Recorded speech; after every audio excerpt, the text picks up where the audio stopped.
Kia ora mai anōra, ko te wā o ngā hararei raumati, te wā kino o te tau mō ngā hauata waka.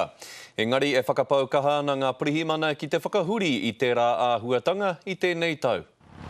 Koinei te wā ki ana ngā huarahi i ngā whānau e hoki ana ki te wā kāinga mō ngā hararei.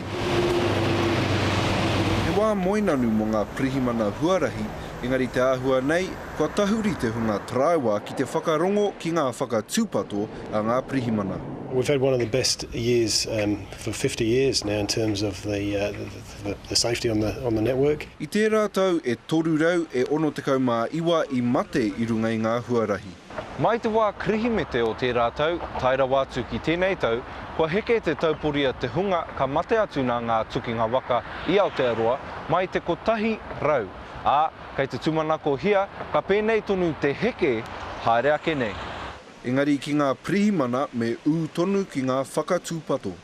I think the main thing is down to drivers being aware of the conditions and when they're out on particularly on the rural roads with higher volumes, they really need to stick to the speed limits. Ka timata te kaute anō mō ngā aitua huarahi i te whākraka i te ahiahi nei, atu ki te ata o te rātua whā o ko hitātea. There will be some delays, so we're asking people to be patient, but most importantly, be safe. We want to have a really safe Christmas on the roads this year. Kaua hoki e wareware ka hāmene tia te tangata ki te haere tere ake koe i tērā kua whakatauhia e te ture, me te kore hoki e aro ki te mau tātua. Te Himararau hihi, te karere.